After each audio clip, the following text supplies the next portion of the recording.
Mereka melempar amplop berisi uang 2 juta dan menyuruhku pergi. Tanpa sadar di hari itu juga, mereka menyerahkan kunci seluruh kekayaan ayah yang bernilai miliaran ke tanganku. Sebelum kita mulai lebih lanjut, yuk, tekan tombol suka, serta tombol subscribe agar tidak ketinggalan kisah menarik lainnya. Dan jangan lupa absen asal kota Bapak Ibu di kolom komentar. Semoga rezeki kita semua dilancarkan, kesehatan kita diberkahi, dan keluarga kita selalu harmonis dalam lindungannya. Amin. Malam itu seharusnya menjadi malam istimewa. Tepat pukul 7 malam, usiaku genap 25 tahun. Aku duduk sendirian di meja makan bundar berukir jati yang besar. Meja yang sama tempat ayah selalu mendongeng cerita lucu setiap malam minggu. Namun, kini meja itu terasa dingin dan sunyi.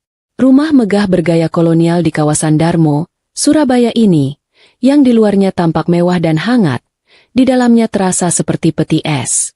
Hanya ada aku, kue ulang tahun mini yang sudah meleleh, dan tatapan tajam dari Ibu Ratna dan Dina, ibu dan saudara tiriku. Ibu Ratna, dengan gaun sutra yang memantulkan cahaya lampu gantung kristal, duduk anggun di seberangku. Wajahnya yang biasa dipoles kosmetik mahal malam ini terlihat kaku, seperti patung marmer tanpa ekspresi. Dina, duduk di sebelahnya, sibuk memainkan ponsel pintarnya, sesekali tertawa kecil melihat layar, tapi tawa itu terasa seperti cemoohan yang dialamatkan padaku. Keberadaanku di sana memang terasa seperti noda tinta di lembaran kain batik premium mereka. Aku masih ingat, ayahku, Bapak Harjo, pendiri perusahaan batik Widya Busana yang kesohor itu, sangat menyukai tanggal kelahiranku. Katanya, itu adalah tanggal keberuntungan keluarga. 5 tahun setelah ayah pergi, tanggal itu kini hanya menjadi penanda masa tenggat. Aku tahu, batas waktu untukku di rumah ini sudah habis. Sejak ayah wafat karena serangan jantung, setidaknya itu yang aku yakini, perlakuan Ibu Ratna dan Dina padaku berubah drastis, dari pura-pura manis menjadi jelas-jelas kejam. Aku diperlakukan seperti pembantu berkelas, disuruh ini itu, dilarang ikut urusan perusahaan, dan selalu dijadikan bahan lelucon remeh mereka. Tapi, aku diam. Aku memilih menelan semua karena ayah pernah berpesan, diamku adalah kekuatan terbaik. Keheningan yang memekakan telinga itu akhirnya pecah oleh bunyi dentingan cangkir porselen yang diletakkan Ibu Ratna dengan kasar. Bunyinya seperti palu godam yang memecah ketenangan, membuatku tersentak. Aku mengangkat wajahku, menatap wanita yang seharusnya menjadi wali pengganti ibuku itu. Tapi selama 5 tahun ini, ia hanya menjadi ratu serakah di istana suamiku. Tangan Ibu Ratna merogoh tas tangan kulitnya yang berharga puluhan juta. Ia mengeluarkan sebuah amplop putih polos, tebal, dan meletakkannya di tengah meja. Ia mendorong amplop itu dengan ujung jari yang berkuku panjang dan dihiasi berlian, tepat ke arahku. Amplop itu meluncur di atas meja jati, berhenti di depan piring kueku. Ujung lilin yang hampir habis itu berkedip, seolah ikut menahan napas. Anggap ini hadiah ulang tahunmu yang terakhir, Aisyah. Suara Ibu Ratna terdengar rendah, dingin, dan penuh racun, tanpa nada kasih sedikit pun. Mulai hari ini, kewajibanku sebagai wali sudah selesai. Harjo menetapkan, setelah kamu genap 25, kamu harus mengurus dirimu sendiri. Kamu tidak ada hubungannya lagi dengan rumah ini atau batik Widya Busana. Aku hanya menatapnya, tidak menunjukkan ekspresi apapun. Aku sudah menduga hari ini akan tiba. Aku sudah bersiap. Ibu Ratna mencondongkan tubuhnya ke depan. Wajahnya yang tadinya kaku kini menyeringai puas. Di dalam amplop itu ada uang tunai 2 juta rupiah. Aku anggap itu sebagai pesangon terakhir dariku. 2 juta. Lumayan, kan?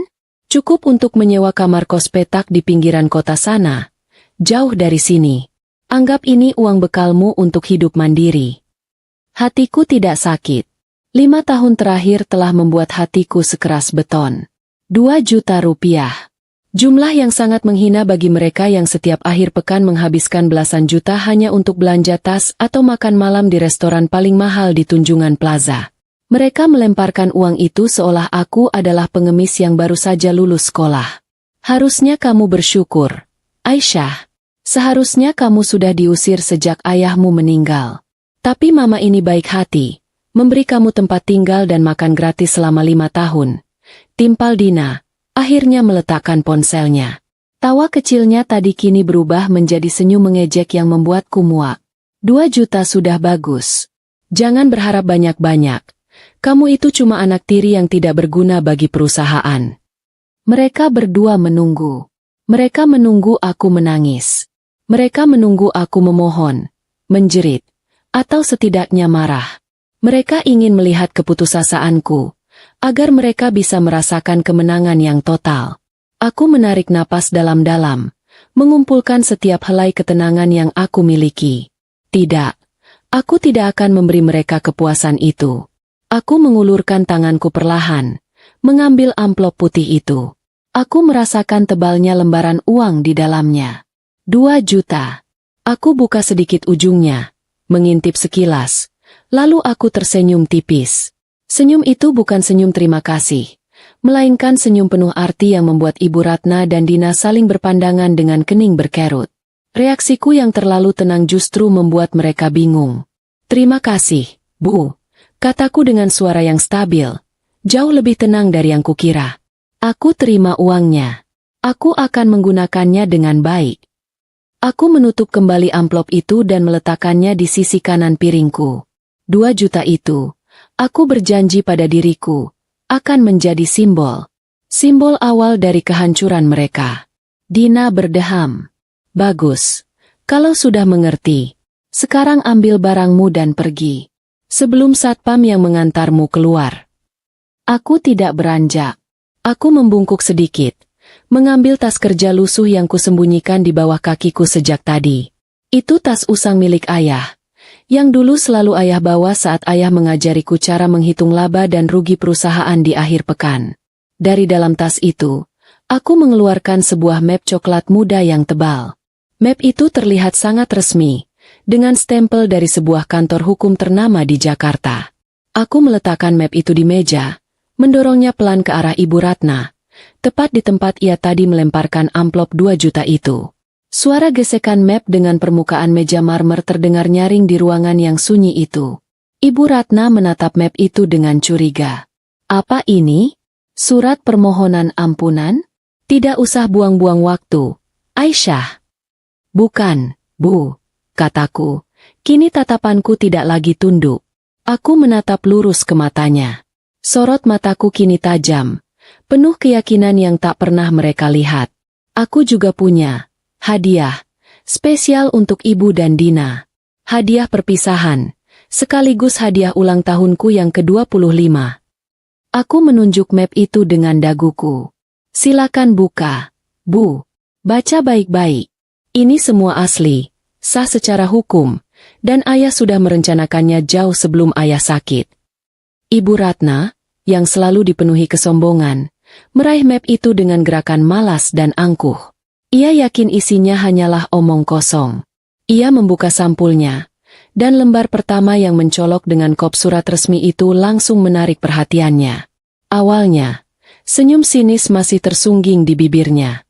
Paling-paling surat wasiat konyol, mungkin begitu pikirnya. Tapi, detik demi detik berlalu, senyum itu perlahan memudar. Wajahnya yang tadi merah merona karena blush on kini perlahan berubah menjadi pucat pasi. Matanya terbelalak lebar, seolah bola matanya hendak meloncat keluar. Tangannya mulai gemetar, membuat kertas di tangannya ikut bergetar hebat. Di bagian paling atas dokumen itu, tertulis dengan huruf kapital yang dicetak tebal dan digaris bawahi. Surat pengalihan saham mayoritas, 51%. Dan kuasa penuh kepada Aisyah Harjo setelah usia 25 tahun. Isi dokumen itu, yang telah disimpan rapat oleh Bapak Faruk, kuasa hukum ayah yang sangat kupercayai, menyatakan fakta yang menghancurkan dunia mereka. Seluruh struktur kepemilikan saham di perusahaan induk, termasuk hak kepemilikan atas rumah dinas ini, aset pribadi yang dibeli menggunakan kas perusahaan, hingga seluruh gudang batik, dialihkan 100% pengelolaannya kepada Aisyah, si pemegang saham mayoritas baru. Selama 5 tahun ini, Ibu Ratna dan Dina hanyalah CEO profesional yang digaji dan pemegang saham minoritas, 49%. Mereka tidak memiliki hak kepemilikan sedikit pun atas mayoritas harta itu. Mereka hanyalah pengelola sementara yang ditunjuk ayah untuk menjaga asetku sampai aku cukup dewasa dan kuat. Dan detik ini, masa jabatan mereka sudah habis. Ibu Ratna merasa dunianya runtuh. Napasnya tercekat di tenggorokan. Ia mencoba membaca ulang, berharap matanya salah lihat. Namun, tulisan hitam di atas kertas putih itu nyata, sah, dan tidak bisa diganggu-gugat. Dina yang melihat perubahan drastis pada wajah ibunya langsung panik. Ia merebut paksa map itu dari tangan ibunya dan membacanya cepat-cepat. Reaksi Dina tidak jauh berbeda. Wajahnya menegang, mulutnya terbuka sedikit karena terkejut. Ia menatapku dengan tatapan tidak percaya, lalu beralih menatap ibunya, meminta penjelasan. Tapi Ibu Ratna sudah terlalu terkejut untuk bicara. Aku masih duduk tenang, menyilangkan kedua tanganku di dada. Pemandangan di depanku, kepanikan yang terpancar dari wajah dua orang yang selama ini menyiksaku, adalah hadiah ulang tahun terindah yang pernah kuterima. Ketenanganku adalah jurang pemisah antara kami. Tiba-tiba, Ibu Ratna menjerit histeris. Ia membanting map coklat itu ke meja hingga beberapa lembar kertas berhamburan keluar. Palsu. Ini pasti palsu. Kamu pasti memanipulasi. Harjo tidak mungkin setega ini padaku. Aku istrinya, teriak Ibu Ratna, menuding wajahku dengan telunjuknya yang gemetar. Dina segera berdiri. Wajah cantiknya kini terdistorsi oleh amarah dan ketakutan. Ia mengambil gelas air putih di depannya dan berniat menyiramkannya ke wajahku. Namun, aku sudah siap. Dengan gerakan refleks yang cepat, aku menepis tangan Dina dengan keras hingga gelas itu terlempar dan pecah berkeping-keping di lantai marmer. Suara pecahan kaca itu membuat suasana semakin tegang. Aku berdiri dari kursiku, menatap Dina dengan tajam, memperingatkan agar jangan pernah lagi mencoba menyentuhku. Aku beralih menatap Ibu Ratna, yang masih meracau menuduhku penipu. Dokumen itu asli, Bu, kataku, suaraku lantang dan tegas. Ayah sudah tahu sifat asli Ibu dan Dina. Ayah tahu kalian hanya mencintai hartanya, bukan keluarganya. Beliau membuat perwalian ini untuk melindungiku, dan untuk memastikan hartanya tidak jatuh ke tangan yang salah. Dokumen ini sah secara hukum. Mau Ibu menyewa pengacara termahal di Surabaya pun, tidak akan bisa mengubahnya. Dina, yang tidak terima, mencoba meraih kembali map itu. Ia berniat merobek kertas-kertas tersebut. Percuma, Dina, potongku. Itu hanya salinan. Dokumen aslinya tersimpan aman di brankas Bapak Faruk, dan salinan digitalnya sudah terdaftar di pengadilan. Merobek ini hanya akan menjadi bukti tambahan atas perilaku perusakan dokumen. Dina terdiam. Tangannya lemas. Ia mundur selangkah, menatap ibunya dengan putus asa. Ibu Ratna, yang menyadari bahwa ia tidak bisa melawan dengan kekerasan, tiba-tiba mengubah taktik. Ia mulai menangis, meraung-raung. Tangisan itu terasa palsu di telingaku. Air mata buaya yang sudah terlalu sering kulihat. Ia mencoba mengingatkanku tentang jasa-jasanya, merawatku, memohon belas kasihan. Di sini, aku harus memberikan jeda emosional, sedikit humor ironis, untuk memecah kebekuan. Aku hanya menatapnya datar. Aku ingat, jasa terbesarnya adalah memasakkanku nasi goreng basi saat aku sakit demam tinggi, dan itu pun karena ia tidak mau mengeluarkan uang untuk membelikan makanan dari luar. Jasa apa, Bu? Tanyaku lembut, tenang sekali, seolah sedang bertanya menu makan malam. Jasa Ibu sering menyuruhku mencuci perhiasan berlian Ibu karena takut pembantu menjatuhkannya? Atau jasa Ibu memaksaku menghadiri pesta sosialita yang membosankan agar Ibu bisa pamer? Senyum tipis muncul di wajahku. Kalau itu jasa, aku sudah melunasinya dengan kerugian mental yang tidak ternilai harganya selama 5 tahun ini. Air mata Ibu Ratna seketika berhenti. Wajahnya kembali memerah menahan amarah yang luar biasa. Gagal. Taktik drama air mata gagal total. Aku beri waktu 1 jam, kataku, menatap jam dinding besar di ruang tengah. Kemas barang-barang pribadi. Hanya pakaian dan kebutuhan pokok. Perhiasan, mobil, dan semua yang dibeli menggunakan uang perusahaan harus ditinggal. Itu semua adalah aset milik Batik Widya Busana, dan kini, secara hukum, milikku. Kalian sudah bukan bagian dari Widya Busana lagi. Ibu Ratna berteriak bahwa ia tidak akan pergi. Ia mengancam akan memanggil polisi. Tepat sekali, Bu. Aku sudah mendahului Ibu. Tepat saat aku selesai bicara, terdengar suara ketukan pintu utama yang berat. Pintu depan terbuka. Seorang pria muda bertubuh tegap mengenakan setelan jas formal, melangkah masuk dengan percaya diri. Di belakangnya, terlihat dua orang petugas keamanan berseragam safari hitam, dan, ini yang paling penting, seorang petugas dari polsek setempat dengan seragam lengkap. Mereka berdiri dengan wibawa di ambang pintu. Pria itu adalah Bapak Faruk, kuasa hukumku, yang baru saja tiba dari Jakarta. Selamat malam, Ibu Ratna. Sapa Faruk dengan suara tegas. Saya datang untuk mengamankan proses transisi kepemilikan aset yang sah. Dan mereka, ia menunjuk petugas berseragam, datang untuk memastikan tidak ada perlawanan, serta untuk urusan lain yang jauh lebih serius terkait dugaan penggelapan dana perusahaan selama masa kepemimpinan sementara Ibu. Ibu Ratna terdiam 1000 bahasa melihat kehadiran polisi. Wajahnya yang tadinya merah karena marah kini kembali memucat. Lebih pucat dari riasan termahalnya. Dina bersembunyi di balik punggung ibunya, gemetar ketakutan. Permainan sudah berakhir. Kini, bukan hanya aku yang mengusir mereka. Hukum dan pengacara terhebat ayah, yang mengusir mereka keluar dari istana yang bukan milik mereka. 2 juta rupiah yang dilemparkan ke wajahku kini terasa seperti uang receh yang mereka tukar dengan seluruh kekayaan mereka. Aku tersenyum puas. Akhirnya, waktu untuk membayar utang rasa sakit telah tiba. Aku berdiri di sana, di ujung meja makan, membiarkan Ibu Ratna dan Dina menelan pil pahit kekalahan yang sudah 5 tahun aku masak dengan sabar. Waktunya mereka keluar dari hidupku, keluar dari rumah ayahku, keluar dari perusahaan yang ayah bangun dengan darah dan air mata. Aku hanya perlu melihat mereka pergi. Itu sudah cukup untuk malam ini. Aku membiarkan keheningan menguasai ruang makan yang kini dipenuhi aura kekalahan dan ketakutan. Ibu Ratna dan Dina sudah tidak punya daya. Jeritan histeris dan tangisan merengek mereka hanya menghasilkan tatapan datar dari Bapak Faruk dan petugas keamanan. Kehadiran polisi berseragam resmi adalah kartu mati yang membungkam semua protes mereka tentang keadilan atau hak asasi.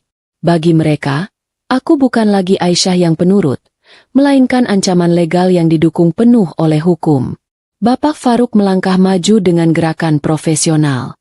Di tangannya, ia membawa sebuah tas kerja kulit yang berisi tumpukan berkas dan kunci. Ia berbicara dengan suara yang tenang namun tak terbantahkan, menjelaskan rincian proses eviksi, pengusiran, dan pengambil alihan aset. Tim audit, yang ternyata sudah bekerja secara rahasia selama beberapa minggu di bawah instruksi Faruk, telah menyelesaikan laporan awal. Faruk menyebutkan beberapa temuan awal yang membuat Ibu Ratna semakin pucat. Ada indikasi pembelian beberapa aset pribadi, termasuk 2 mobil mewah terbaru dan perhiasan, yang dibebankan pada kas perusahaan Batik Widya Busana sebagai biaya operasional fiktif. Ini bukan lagi sekadar masalah keluarga. Ini sudah masuk ranah pidana penggelapan. Ibu Ratna mencoba bernegosiasi, berusaha mempertahankan setidaknya 1 mobil atau koleksi perhiasannya. Tapi mobil itu, aku beli atas namaku sendiri, teriaknya. Suaranya kini serak dan penuh keputusasaan.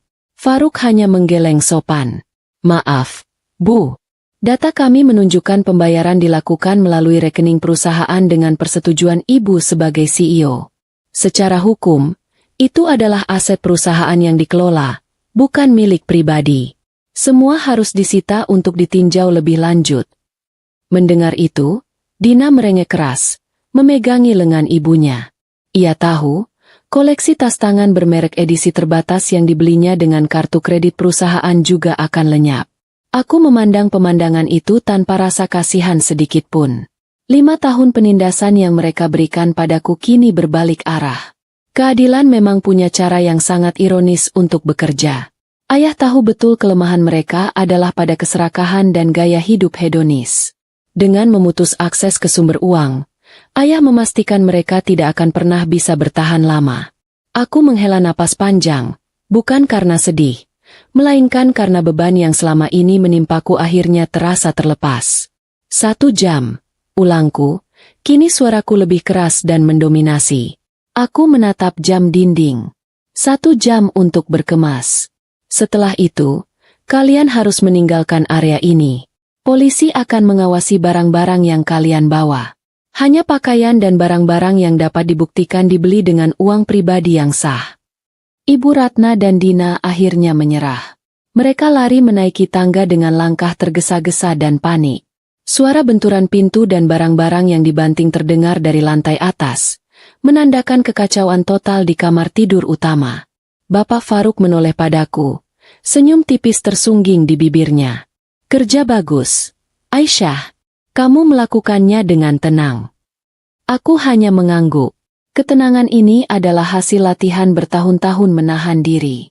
Aku menunjuk amplop putih di atas meja yang berisi uang 2 juta rupiah. 2 juta ini, Pak. Aku harus mengembalikannya ke mereka. Atau aku simpan saja sebagai kenang-kenangan paling menghina. Faruk tertawa kecil. Suara tawanya memecah ketegangan yang masih tersisa di ruangan itu. Simpan saja dulu, Aisyah. Anggap itu deposit, karma, yang suatu saat akan mereka bayar lebih mahal. Setelah ini, mereka akan sangat membutuhkan uang itu. Kata-kata Faruk seperti ramalan yang menenangkan.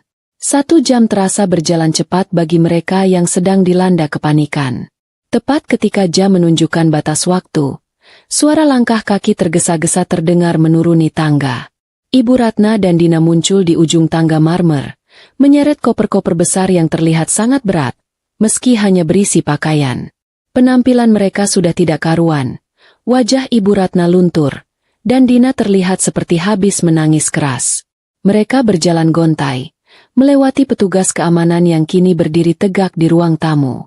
Aku berdiri di depan pintu utama, menanti mereka. Mereka berhenti, menatapku dengan tatapan penuh kebencian dan dendam yang membara. Itu bukan lagi tatapan sombong, melainkan tatapan seekor harimau yang terluka parah. Puas kamu, Aisyah? Kamu akan membayar ini semua, desis Ibu Ratna.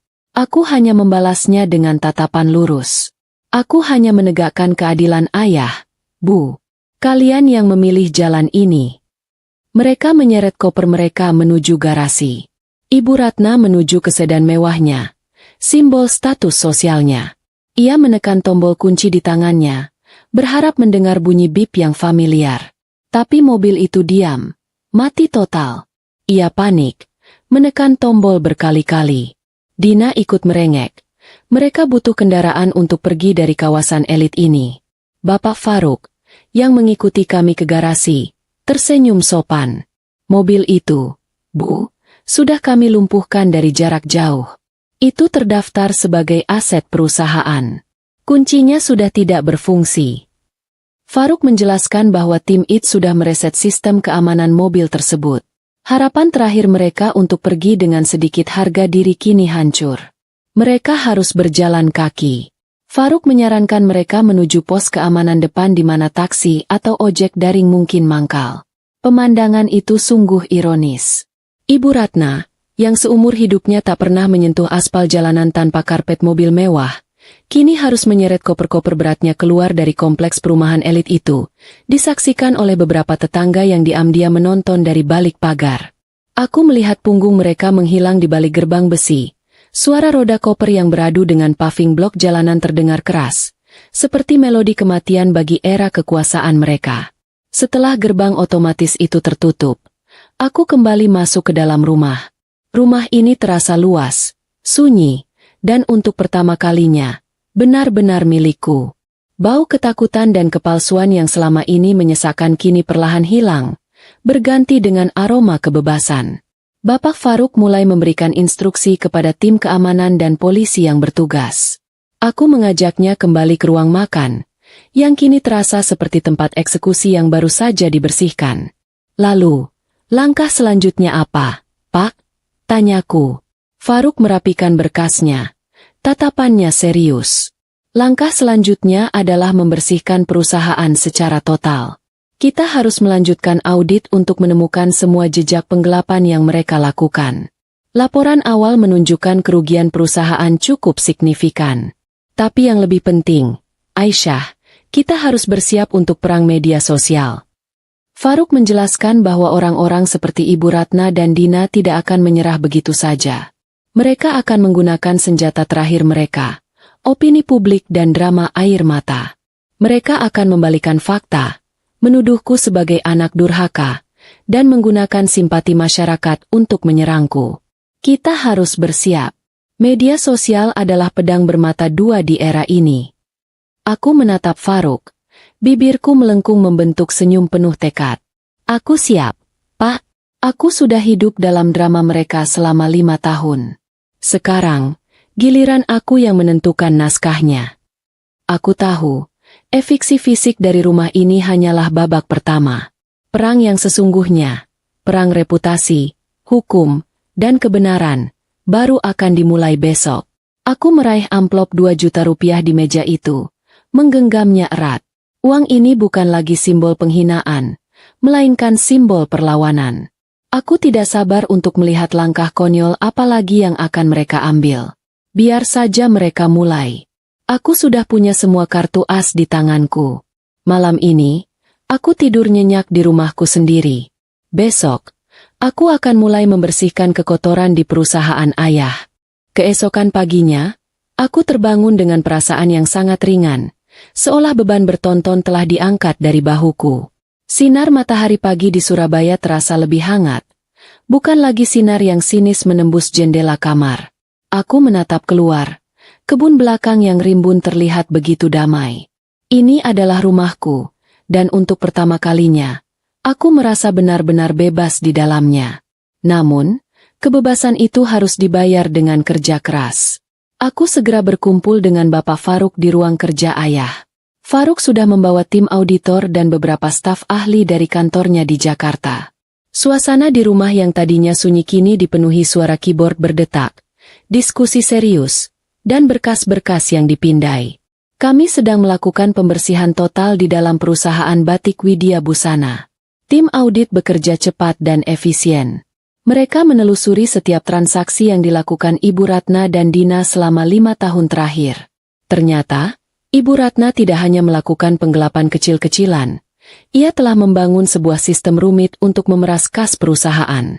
Setiap kali keuntungan besar datang, Ibu Ratna akan membuat laporan biaya fiktif, seperti konsultasi desain eksklusif, atau penyusunan rencana pemasaran Eropa, yang ternyata adalah pembayaran tunai untuk liburan mewah atau belanja barang bermerek. Aku duduk di kursi ayah, kepala pusing melihat angka-angka kerugian itu. Kerugian yang disebabkan oleh keserakahan mereka sangat fantastis, mencapai miliaran rupiah. Aku harus mengakui, Ibu Ratna dan Dina sangat cerdik dalam kejahatan. Mereka memanfaatkan kepercayaanku pada ayah. Ayah yang sakit-sakitan memang menyerahkan seluruh kendali operasional kepada Ibu Ratna, karena ia yakin istrinya akan mengurus perusahaan dengan baik demi masa depanku. Ayah tidak pernah menyangka istrinya akan menjadi serigala yang memakan habis asetnya sendiri. Ini ada temuan paling menarik, Aisyah, kata salah satu auditor, seorang wanita parubaya yang sangat teliti. Ia menyodorkan laporan yang menyoroti pembelian sebuah villa mewah di kawasan Puncak, Jawa Barat. Pembelian itu didanai 90% dari kas perusahaan, dicatat sebagai rumah singgah direksi. Semua bukti menunjukkan villa ini sepenuhnya digunakan untuk kepentingan pribadi Ibu Ratna dan Dina, bukan untuk urusan bisnis, apalagi di Puncak. Jelas ini penggelapan aset. Villa di Puncak, ya?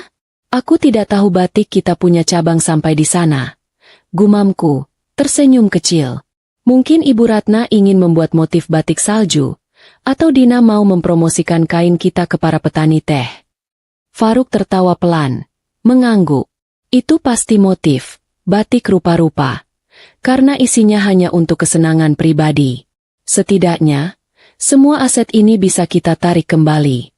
Villa itu akan kami proses penyitaan secepatnya. Mendengar itu, semangatku kembali naik. Setiap aset yang kembali berarti nafas baru bagi perusahaan. Sementara tim audit mengurus angka, Bapak Faruk sibuk membereskan struktur hukum. Ia memanggil semua kepala divisi Batik Widya Busana untuk pertemuan darurat. Ruangan rapat yang tadinya didominasi oleh Ibu Ratna kini menjadi tempatku berbicara. Aku menjelaskan bahwa aku kini adalah pemegang saham mayoritas dan CEO yang sah. Aku meminta semua divisi untuk bekerja secara transparan dan berjanji akan menghapus semua sistem korup yang ditinggalkan oleh manajemen lama. Reaksi para karyawan beragam. Ada yang terlihat lega, karena mereka tahu betapa tirannya Ibu Ratna. Ada yang tampak ragu, karena aku, yang selama ini hanya dianggap anak bawang dan introvert, kini tiba-tiba menjadi bos mereka. Tapi, ada satu orang yang membuatku terkejut. Kepala Divisi Pemasaran, Pak Dedi. Ia menatapku dengan tatapan penuh penyesalan. "Maafkan kami, Nona Aisyah," katanya. "Kami terpaksa menuruti semua permintaan Ibu Ratna, termasuk memanipulasi beberapa data laporan bulanan. Kami tahu itu salah, tapi kami takut dipecat." Aku tahu mereka tertekan. Aku berjanji tidak akan memecat siapapun yang bersedia bekerja sama dan mengungkap semua kekotoran yang mereka tutupi. Setelah pertemuan itu, aku mengambil langkah simbolis. Aku pergi ke kantor utama Batik Widya Busana. Kantor yang selama 5 tahun ini terasa seperti penjara bagiku. Kantor yang dijaga ketat agar aku tidak bisa melihat isinya. Kini, aku masuk ke sana sebagai pemilik. Aku melangkah ke ruangan CEO, ruangan yang dulu ditempati ayah, dan kemudian dirampas oleh Ibu Ratna. Ruangan itu besar, dengan pemandangan kota Surabaya yang indah. Namun, ruangan itu kini berbau parfum Ibu Ratna yang menyengat dan dipenuhi hiasan-hiasan berlebihan. Aku duduk di kursi kulit besar itu, merasakan sedikit aura ayah yang masih tersisa di sana. Aku meminta Faruk untuk mengganti semua gembok dan password di seluruh kantor. Kunci-kunci lama, yang melambangkan kekuasaan Ibu Ratna, harus dibuang. Di laci meja Ibu Ratna, aku menemukan sebuah jurnal kecil. Aku membukanya. Itu bukan jurnal bisnis, melainkan catatan harian.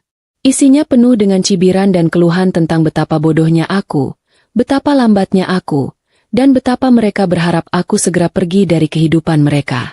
Ada pula rencana-rencana besar yang mereka susun, termasuk menjual sebagian besar saham perusahaan kepada investor asing tanpa sepengetahuanku, agar mereka bisa pensiun dini dengan uang tunai melimpah. Aku menyadari betapa jahatnya hati manusia. Jurnal itu mengukuhkan kembali keputusanku. Aku tidak boleh memberi mereka ampunan.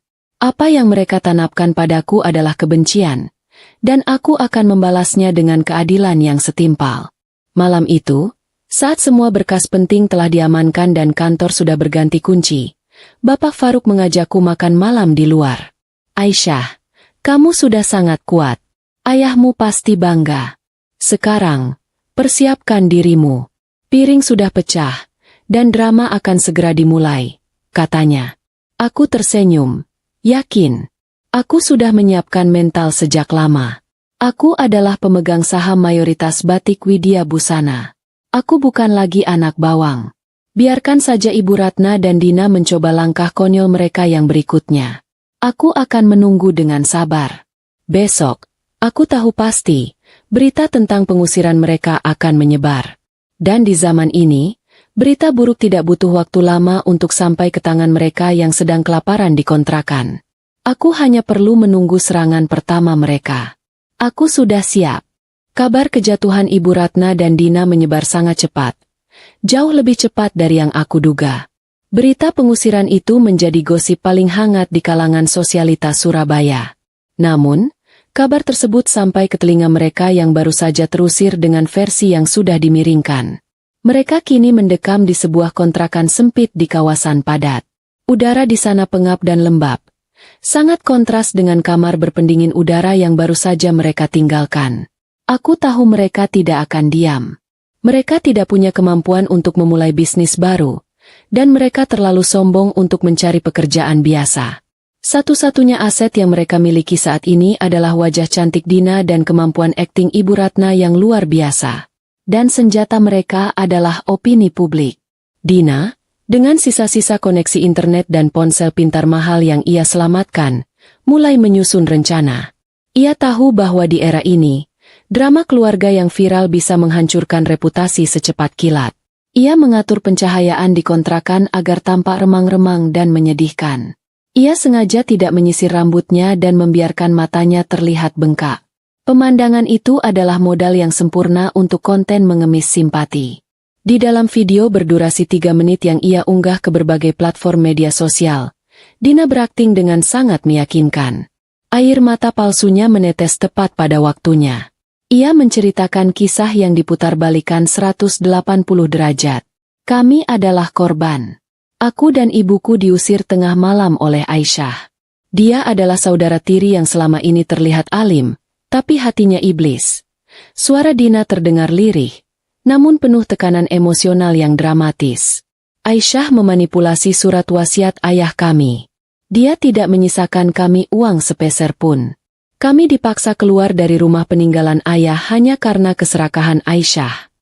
Dina menggambarkan Ibu Ratna sebagai sosok ibu sambung yang penuh kasih, yang telah mengurusku dengan sabar, tapi dibalas dengan pengkhianatan keji. Ia memohon bantuan netizen untuk memviralkan kebenaran versi mereka, menuntut keadilan dari tangan saudari tiri durhaka yang memakai hijab tapi berhati batu. Video itu meledak. Algoritma menyukai drama keluarga yang sensasional dan konflik antara si polos teraniaya melawan si jahat berhijab. Dalam hitungan jam, video Dina ditonton jutaan kali. Komentar membanjiri, sebagian besar berisi hujatan dan kutukan padaku. Netizen yang tidak tahu duduk perkara langsung menghakimi. Aku dilabeli sebagai serigala berbulu domba, wanita munafik, dan berbagai julukan menyakitkan lainnya. Foto-fotoku dari akun media sosial lama diambil, disebarkan, dan dijadikan target kebencian massal. Dampak dari video itu terasa sampai ke kantor pusat Batik Widya Busana. Suasana menjadi tegang. Para karyawan mulai berbisik-bisik, melirikku dengan tatapan aneh. Reputasi perusahaan ikut tercemar. Bapak Faruk masuk ke ruang kerjaku dengan wajah khawatir. Ia menunjukkan tabletnya yang menampilkan grafik sentimen publik yang anjlok drastis. Aisyah, ini gawat. Kita harus segera bertindak. Citra perusahaan jatuh. Kita harus merilis pernyataan pers resmi untuk membantah semua tuduhan ini, kata Faruk, nadanya mendesak. Klarifikasi dengan teks dan kata-kata saja tidak cukup, Pak, kataku, menatap lurus ke jendela. Aku sudah memperkirakan serangan ini. Membantah dengan kata-kata hanya akan membuat netizen berpikir aku sedang membela diri. Mereka menjual drama. Kita tidak bisa membalasnya dengan jargon hukum yang kaku. Lalu, apa rencanamu? Tanya Faruk. Ia tampak gelisah. Aku tersenyum tipis. Aku memutar pena di jariku, memikirkan langkah selanjutnya yang harus mematikan. Aku akan menangani ini dengan cara yang lebih elegan. Cara yang akan membungkam mereka tanpa perlu aku banyak bicara. Karena, Pak, kebenaran tidak perlu berteriak untuk didengar. Malam harinya, ketika hujatan di media sosial sedang mencapai puncaknya, aku menyalakan peralatan siaran langsung di ruang rapat kantor. Aku menggunakan akun resmi Batik Widya Busana, yang memiliki ribuan pengikut. Notifikasi siaran langsungku langsung menarik ribuan netizen yang penasaran dan marah. Kolom komentar dipenuhi caci maki.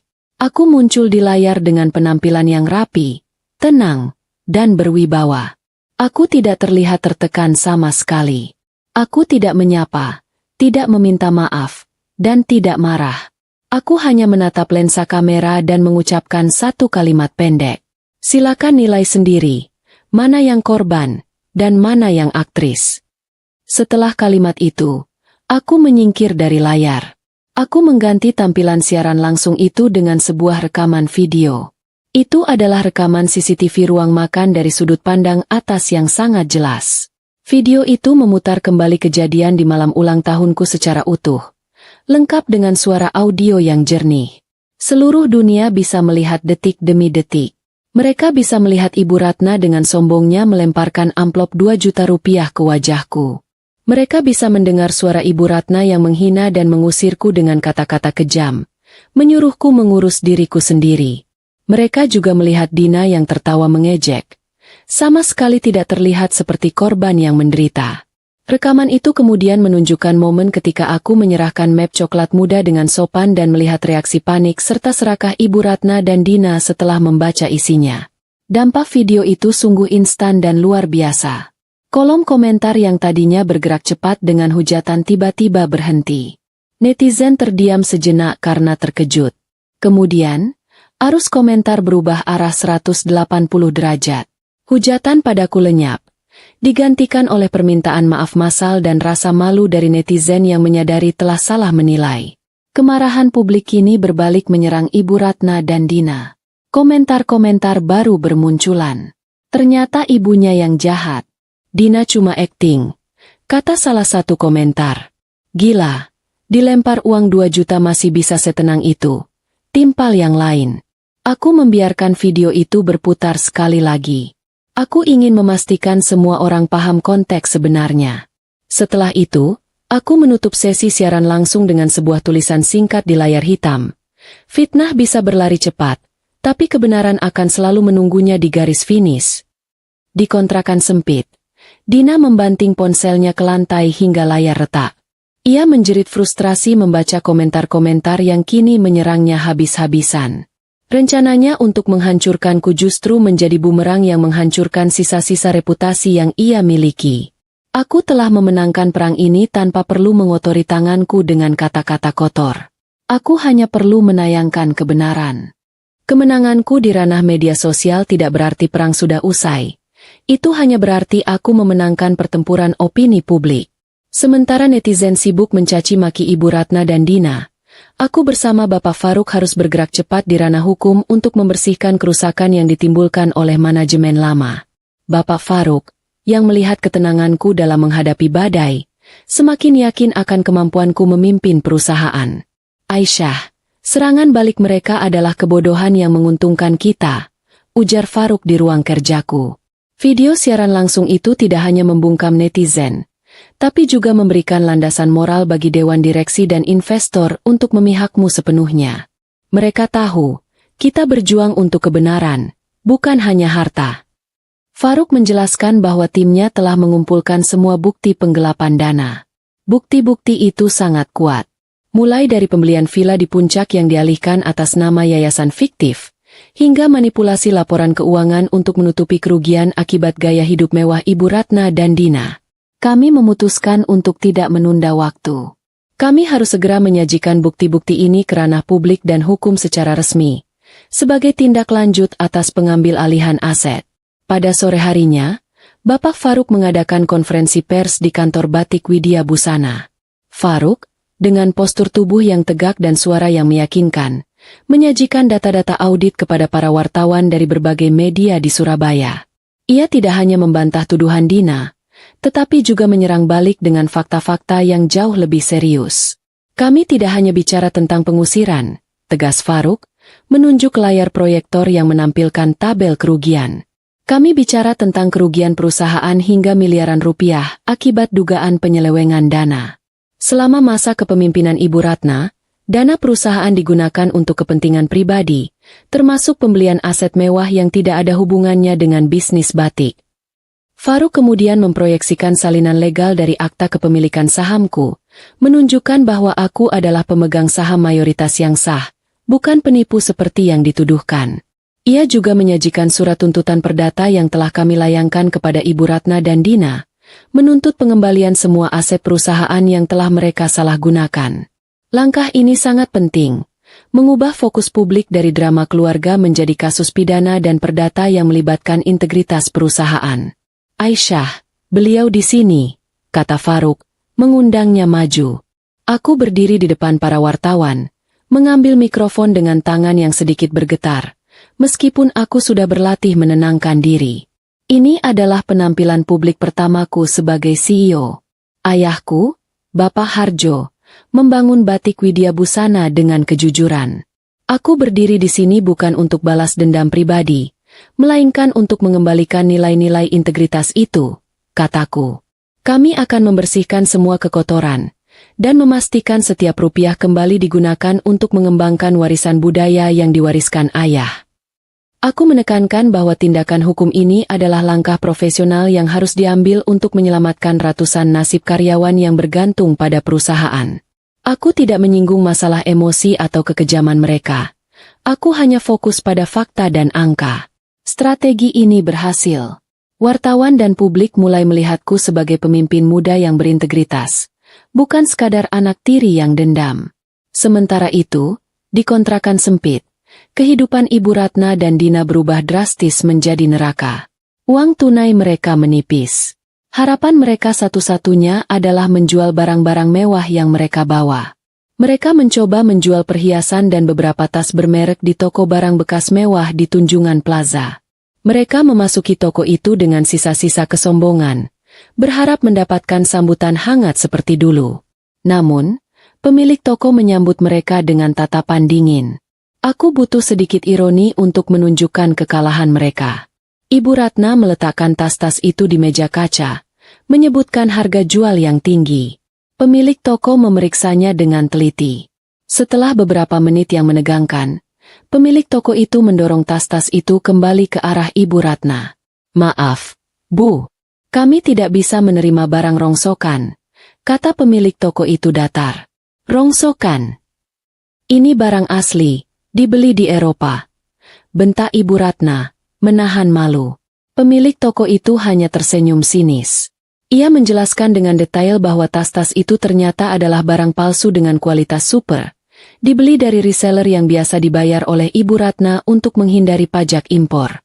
Jahitannya tidak rapi, jenis kulitnya berbeda, dan kode serinya tidak terdaftar. Ibu Ratna selama ini telah ditipu oleh teman sosialitanya sendiri. Tas yang ia kira bernilai ratusan juta, hanya laku dijual dengan harga sangat menyedihkan di pasar loak pinggiran. Mereka pulang ke kontrakan dengan tangan kosong dan perut lapar. Semua aset yang mereka kira bisa menyelamatkan mereka kini hanya sampah tak berharga. Harga diri mereka hancur. Bahkan lebih parah daripada saat diusir dari rumah. Kalah di ranah hukum, kalah di ranah reputasi, dan kini kalah di ranah materi. Mereka terpojok. Di tengah keputusasaan itu, aku tahu Ibu Ratna akan memikirkan cara terakhir. Cara yang paling kotor dan mematikan. Ia tidak akan mengemis. Ia akan mencari sekutu baru, sekutu yang memiliki kebencian yang sama terhadap batik Widya Busana. Aku sudah menduga, langkah selanjutnya adalah bersekongkol dengan musuh bisnis ayah, dan aku harus bersiap untuk serangan itu. Karena kali ini, yang akan mereka curi bukan uang, melainkan rahasia dagang perusahaan yang menjadi nyawa kami. Kekalahan telak di depan umum dan kebangkrutan materi tidak membuat Ibu Ratna dan Dina menyerah. Sebaliknya, rasa malu dan dendam itu justru membakar akal sehat mereka, mendorong mereka ke batas keputusasaan yang berbahaya. Aku tahu, setelah semua jalan legal dan drama media sosial tertutup, mereka akan mencari jalan pintas, jalan yang melanggar hukum dan paling kotor. Di kontrakan sempit itu, Ibu Ratna mondar-mandir seperti harimau terluka. Ia tidak lagi memikirkan uang untuk makan, tetapi uang untuk membalas dendam. Dengan sisa tenaga dan koneksi lama, ia membuka buku telepon kunonya. Targetnya jelas. Pak Burhan, pemilik perusahaan garmen kompetitor yang sudah lama mengincar rahasia teknologi pewarnaan dan desain premium batik Widya Busana. Ayah pernah memberitahuku bahwa Burhan adalah orang yang licik dan tidak akan segan menggunakan cara kotor untuk menjatuhkan lawan bisnisnya. Setelah beberapa kali percakapan rahasia, kesepakatan gelap pun tercapai. Pak Burhan bersedia membayar mahal jika Ibu Ratna bisa memberikan data cetak biru, blueprint, produk koleksi busana batik premium terbaru yang akan diluncurkan perusahaanku 3 bulan ke depan. Data itu adalah nyawa perusahaan, hanya dipegang oleh segelintir orang kunci, termasuk aku dan Bapak Faruk, kuasa hukum sekaligus penasihat strategis. Ibu Ratna tahu ia tidak bisa masuk ke sistem perusahaan, karena semua aksesnya sudah diputus. Ia menyadari bahwa titik lemahku adalah pada orang-orang terdekatku. Dan targetnya adalah Bapak Faruk. Ibu Ratna memandang Dina, putri kandungnya yang masih muda dan memiliki wajah menarik. Dina, dengan segala pesonanya, adalah satu-satunya aset yang tersisa. Rencana busuk itu pun disusun. Dina harus mendekati Faruk, merayunya, membuatnya lengah, dan mencuri data rahasia dari laptop atau ponselnya. Dina, yang sudah kehilangan segalanya, awalnya ragu. Ia tahu Faruk adalah pria berintegritas dan cerdas. Namun, bayangan kembali hidup mewah, jauh dari lingkungan kontrakan yang pengap dan bau, lebih menggiurkan daripada rasa takut akan kegagalan. Dina setuju. Ia mengeluarkan gaun malam terbaiknya, yang ia sembunyikan di tumpukan terbawah koper. Ia merias diri dengan maksimal, menutupi wajah lelahnya dengan riasan tebal, agar ia kembali tampak seperti putri sosialita yang memikat. Faruk sendiri sudah mewanti-wanti aku bahwa serangan berikutnya akan datang melalui celah paling tidak terduga. Kami sudah mengantisipasi bahwa mereka akan mencoba menyuap atau mencuri data. Mereka akan menyerang yang paling mudah dijangkau. Aisyah, kata Faruk saat itu, suaranya penuh perhitungan. Dan yang paling mudah dijangkau untuk jalan damai atau penawaran gelap saat ini adalah aku. Kesempatan itu datang 2 hari kemudian. Dina melacak keberadaan Faruk melalui unggahan media sosial lama, dan menemukan Faruk sering minum kopi di sebuah kafe eksekutif di pusat kota. Dina datang, berpura-pura tidak sengaja menabrak Faruk. Ia berakting sempurna. Wajahnya dipasang sedih, rapuh, dan penuh penyesalan. Ia meminta maaf atas semua kekacauan yang terjadi, mengaku bahwa ia dipaksa oleh ibunya dan sebenarnya ia ingin berdamai denganku. Air mata buaya menetes, tepat pada waktunya, membuat Faruk yang memang berhati lembut, melunak. Faruk mendengarkan curahan hati Dina dengan tenang, namun matanya tetap waspada. Dina merasa umpannya dimakan.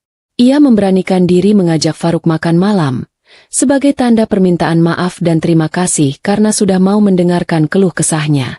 Faruk menyetujui ajakan itu, persis seperti yang kami rencanakan. Malam harinya, mereka bertemu di sebuah restoran mewah. Dina tampil memukau, berusaha keras mengendalikan rasa malunya. Ia tertawa manja, menyentuh lengan Faruk sekilas, dan terus-menerus memuji kecerdasan Faruk.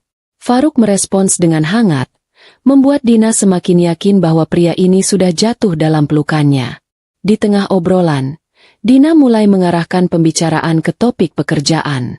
Dengan nada polos yang dibuat-buat, ia bertanya tentang proyek besar yang sedang dikerjakan Faruk. Ia berpura-pura bodoh tentang bisnis, memancing Faruk untuk menjelaskan detail rahasia koleksi batik terbaru. Faruk, seolah tanpa curiga, bercerita dengan antusias, bahkan meletakkan ponsel dan tablet kerjanya di atas meja. Dina melihat kesempatan emas. Ia berpura-pura menumpahkan sedikit air minum ke gaunnya dan meminta izin ke toilet, berharap Faruk akan lengah atau meninggalkan ponselnya tanpa kunci. Namun, sebelum Dina sempat berdiri, Faruk menahan tangannya. Senyum hangat di wajahnya perlahan menghilang, digantikan oleh ekspresi dingin dan datar yang membuat Dina merinding. Suasana romantis di meja itu lenyap, seketika berubah menjadi mencekam. Faruk meraih ponselnya, tapi bukan untuk menyimpannya. Ia meletakkan ponsel itu di tengah meja dan menekan tombol speaker telepon. "Kau dengar itu semua, Aisyah?" tanya Faruk ke ponselnya. Suaraku terdengar jernih dan tajam dari pengeras suara, membelah keheningan di antara mereka. "Dengar sangat jelas. Faruk, aktingmu bagus sekali. Dan Dina, usahamu untuk memancing Faruk membocorkan cetak biru koleksi terbaru sangat menyedihkan," kataku. Suaraku dipenuhi nada kekecewaan yang nyata. Dina mematung di kursinya. Wajah cantiknya memucat seketika. Jantungnya terasa berhenti berdetak sesaat. Ia menyadari bahwa ini semua adalah jebakan. Faruk tidak pernah tertipu. Semua rayuan, semua air mata palsunya di kafe, semuanya adalah sandiwara yang dirancang olehku dan Faruk untuk menangkap basah niat jahat mereka. Faruk menatap Dina dengan tajam, lalu mengeluarkan sebuah alat perekam kecil dari saku jasnya. "Dina," katanya, nadanya kini seperti seorang jaksa di pengadilan. "Percakapan kita selama 1 jam ini sudah terekam. Upayamu membujukku memberikan akses data rahasia perusahaan, dan penyebutan nama Pak Burhan sebagai pembeli data, sudah cukup untuk menjeratmu dengan pasal percobaan pencurian rahasia dagang dan penyuapan. Tubuh Dina gemetar hebat. Ia mencoba menyangkal, tergagap-gagap mencari alasan. Polisi sudah dalam perjalanan, tambah Faruk. Nadanya tak terbantahkan. Mereka ada di parkiran depan. Kamu punya dua pilihan, Dina, ditangkap di sini, di depan semua tamu restoran elit ini, atau kamu lari lewat pintu belakang dan meninggalkan ibumu sendirian menanggung akibatnya. Faruk sengaja memberikan celah itu. Ia ingin melihat seberapa hancurnya moral dan ikatan kekeluargaan mereka. Dan benar saja, insting bertahan hidup Dina mengambil alih kesadarannya. Tanpa memikirkan ibunya yang menunggu kabar gembira di kontrakan, Dina menyambar tas tangannya dan berlari kencang menuju dapur restoran, menerobos para pelayan yang terkejut, dan kabur lewat pintu belakang menuju gang gelap. Faruk melihat kepergian Dina dengan tatapan iba. Ia kembali berbicara pada ponselnya. Dia kabur. Aisyah. Sesuai dugaanmu, dia meninggalkan ibunya. Bagus. Jawabku dari ponsel. Biarkan dia lari. Ketakutan akan menjadi hukuman yang lebih kejam untuknya malam ini. Tapi untuk Ibu Ratna, kita selesaikan sekarang. Malam itu berakhir bukan dengan kemenangan yang Dina bayangkan, melainkan dengan kekalahan telak yang memalukan. Dan di luar sana, jaring perangkap yang sesungguhnya baru saja mulai dikencangkan untuk menjerat leher Ibu Ratna. Permainan ini sudah bukan lagi soal harta, tapi soal kejahatan yang harus dibayar. Kebohongan besar yang sudah bertahun-tahun dijaga oleh keluarga Pak Haris hancur lebur dalam hitungan detik di panggung pernikahan putrinya sendiri. Wajah Pak Haris kini benar-benar kehilangan rona darah. Dia terhuyung mundur sampai menabrak meja hadiah, membuat kotak-kotak kado kecil berjatuhan ke lantai. Dia tidak lagi terlihat seperti pengusaha sukses, melainkan seperti badut yang baru saja ketahuan menipu di sirkus yang dia bangun sendiri. Elina, yang tadinya penuh amarah, kini menjadi histeris. Otaknya menolak untuk memproses kenyataan bahwa wanita yang baru saja dia hina sebagai gembel adalah taipan properti yang menopang seluruh kemewahan palsu ayahnya. Pembohong. Kamu pasti bohong. Kamu cuma kakak budi yang miskin. Mana buktinya? Teriaknya. Suaranya kini lebih mirip lolongan putus asa daripada makian sombong. Dia mencoba menerjang ke arahku. Mungkin berniat mencakar atau merobek kebaya putihku. Tapi dia dihentikan oleh Pak Dharma yang sigap berdiri melindungiku. Aku sama sekali tidak panik. Aku menatap mata Elina yang berkaca-kaca karena ketidakpercayaan itu. Aku mengalihkan pandanganku ke arah amplop coklat kusam yang tergeletak di lantai, di dekat tempat sampah. Amplop yang beberapa menit lalu dia buang dengan jijik. Kamu mau bukti? Tanyaku pelan. Suaraku menggetarkan. Aku melangkah ke arah amplop itu, membungkuk, dan memungutnya dengan gerakan yang sangat tenang. Aku membersihkan debu di permukaannya dengan jariku, memperlakukannya dengan hormat, seolah itu adalah artefak berharga. Aku berjalan kembali ke tengah panggung, ke tempat Budi berdiri mematung. Aku menyerahkan amplop itu kepada Budi. Buka, nak, tunjukkan pada mereka. Perintahku. Budi, dengan tangan gemetar yang masih memegang sisa-sisa harapan, membuka amplop itu perlahan. Di dalamnya, tersembunyi beberapa lembar kertas. Budi menarik keluar selembar cek bank yang masih utuh dan berkilau. Dia mengangkat cek itu tinggi-tinggi, membiarkan lampu kristal di atas menyinarinya. Semua mata di aula kini terfokus pada angka yang tertera jelas di sana. Bukan angka jutaan, bukan angka puluhan juta. Angka itu menunjukkan nominal 10 miliar rupiah. Ini, kata Budi, suaranya tercekat. Ini adalah cek tunai senilai 10 miliar rupiah. Keheningan yang mencekik itu kembali, lebih dalam, lebih tebal dari sebelumnya. 10 miliar. Sebuah nominal yang bisa membuat Pak Haris dan Elina terbebas dari semua utang mereka yang melilit. Aku tidak berhenti di situ. Budi mengeluarkan lembar kertas kedua. Sebuah kunci kartu akses berwarna emas murni. Dan ini, lanjut Budi, matanya menatap Elina dengan penuh kekecewaan. Ini adalah kunci kartu akses untuk 1 unit villa pribadi yang lunas dibayar, di kawasan Puncak. Kak Sari menyiapkannya sebagai rumah masa depan untuk kita berdua. Tanpa hutang, tanpa cicilan. Elina dan Pak Haris yang mendengar nominal cek dan melihat kunci emas itu langsung ambruk. Bukan pingsan, tapi ambruk karena penyesalan yang luar biasa besar. Wajah Elina yang tadinya penuh amarah kini dipenuhi rasa sakit, seolah dia baru saja menyadari bahwa dia membuang berlian senilai 10 miliar ke tempat sampah, hanya karena amplopnya kusam.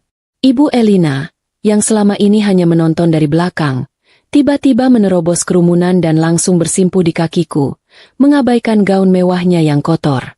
Dia menangis meraung-raung. Air mata dan riasan wajahnya luntur tak keruan. Maafkan kami, Nona. Kami salah. Kami hanya bercanda. Itu cuma ujian untuk Budi. Kami sangat mencintai Budi. Tolong, jangan batalkan pernikahan ini. Ambillah kami sebagai besanmu. Berikan cek itu pada kami. Racaunya. Aku menatap Ibu Elina yang berlutut di kakiku, lalu menatap Elina yang kini merangkak mendekat. Wajahnya memelas. Semua kesombongannya hilang ditelan angka 10 miliar. Permintaan maafmu terlambat, Ibu, kataku dingin, tanpa sedikit pun rasa iba. Dan uang 10 miliar ini, bukan untuk membeli harga diri. Aku memberi isyarat kepada Budi. Dia mengerti. Aku menyerahkan keputusan akhir kepada Budi, adikku yang sudah kubesarkan dengan kasih sayang. Dan aku tahu, dia tidak akan mengecewakanku. Dia akan memilih harga diri di atas segalanya. Dina berlari tanpa tujuan, menembus ganggang sempit di belakang restoran mewah itu. Nafasnya memburu kasar, bercampur dengan air mata yang membuat riasannya luntur dan memalukan. Sepatu hak tingginya sudah ia lepas dan ia jinjing di tangan. Rasa takut dikejar polisi jauh lebih menyakitkan daripada lecet di kakinya. Ia membenci dirinya sendiri. Membenci Faruk yang cerdik, dan yang paling parah, ia mulai membenci Ibu Ratna, yang telah menjadikannya pion dalam permainan yang fatal ini. Setelah memastikan tidak ada mobil polisi yang mengejarnya, Dina menaiki taksi tua dengan uang tunai terakhirnya. Tujuannya adalah kontrakan yang suram, tempat Ibu Ratna menunggu dengan harapan palsu. Sesampainya di depan pintu kontrakan, Dina berdiri gemetar. Ia bisa mendengar suara televisi dari dalam. Ibu Ratna pasti sedang menunggu, membayangkan Dina pulang membawa cek yang akan membuat mereka kaya raya kembali. Dina menarik napas panjang, lalu mendorong pintu kayu rapuh itu dengan kasar. Pintu terbuka menghantam dinding. Ibu Ratna, yang sedang duduk di kasur busa tipis, langsung menoleh dengan wajah berbinar. Namun, senyumnya seketika lenyap saat melihat penampilan putrinya yang kacau, rambut acak-acakan, wajah berantakan, dan tanpa membawa laptop atau flash disk berisi data rahasia. Ibu Ratna segera bangkit, bukan untuk memeluk Dina yang terlihat trauma, melainkan untuk menuntut jawaban. Mana datanya, Dina? Kamu berhasil, kan? Tanyanya dengan nada tinggi dan tidak sabar, mengguncang bahu Dina yang mematung di ambang pintu. Pertanyaan itu menjadi pemicu ledakan emosi Dina yang sudah ia tahan sejak tadi. Tidak ada data. Tidak ada uang. Yang ada hanya jebakan. Teriak Dina histeris. Ia menceritakan bagaimana Faruk mempermainkannya, bagaimana percakapan mereka direkam, dan bagaimana ia nyaris tertangkap polisi.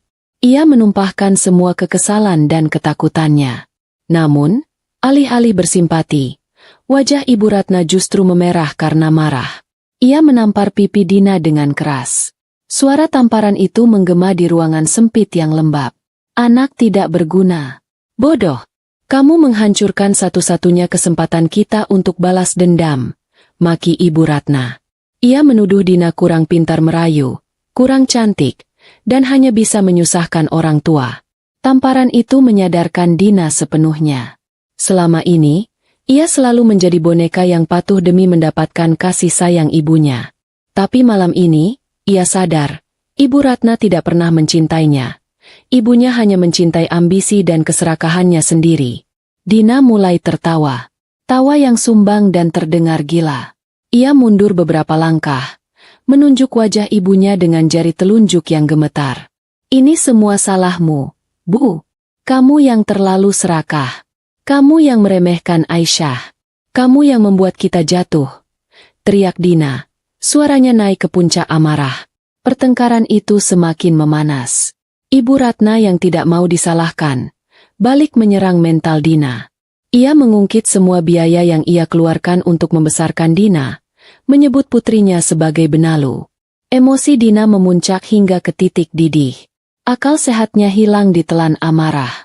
Mulutnya tanpa sadar meneriakkan rahasia kelam yang selama bertahun-tahun terkubur rapat di dasar neraka keluarga mereka. Setidaknya aku bukan pembunuh, Bu, teriak Dina lantang.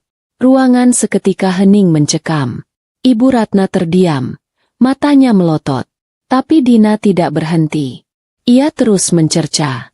Aku tahu apa yang ibu lakukan 5 tahun lalu. Aku melihatnya. Aku melihat ibu menukar botol obat jantung Ayah Harjo dengan obat lain yang dosisnya mematikan. Kamu membunuh Ayah Harjo perlahan agar bisa menguasai hartanya lebih cepat. Ibu Ratna panik luar biasa. Ia menerjang maju, mencoba membekap mulut Dina dengan tangannya, menyuruh Dina diam karena takut tetangga mendengar. Mereka bergulat di lantai yang kotor, saling cakar dan saling jambak. Ibu Ratna mendesis di telinga Dina, mengakui perbuatannya dengan bangga, namun mengancam Dina. Memang aku yang menukar obat itu. Harjo sudah curiga dengan penggelapan dana yang kulakukan dan berencana menceraikanku. Membunuhnya adalah satu-satunya cara untuk menyelamatkan diri dan mengamankan warisan. Ibu Ratna mengancam akan melakukan hal yang sama pada Dina jika berani buka mulut lagi. Tanpa mereka sadari, di atas lemari pakaian plastik yang reot di sudut ruangan, duduk sebuah pajangan miniatur menara Surabaya. Pajangan itu adalah milikku, yang dulu Dina ambil paksa sebagai bentuk bullying. Saat pengusiran terjadi, aku sengaja membiarkan Dina membawanya. Di dalam mata miniatur menara yang terbuat dari kaca itu, tersembunyi sebuah mikrofon nirkabel berteknologi tinggi yang terus berkedip samar. Alat penyadap itu aktif, menangkap setiap desahan napas, setiap teriakan, dan setiap pengakuan dosa yang keluar dari mulut Ibu Ratna dan Dina yang sedang saling mangsa itu. Jauh di menara gading perkantoran, di dalam ruang kerjaku yang dingin dan sunyi, aku duduk tegak di kursiku. Aku mengenakan headphone besar. Wajahku basah oleh air mata yang mengalir deras, membasahi pipiku. Tanganku mencengkeram pegangan kursi. Di hadapanku, Bapak Faruk berdiri dengan wajah tegang, mendengarkan rekaman yang sama melalui pengeras suara komputer. Pengakuan itu terdengar sangat jelas.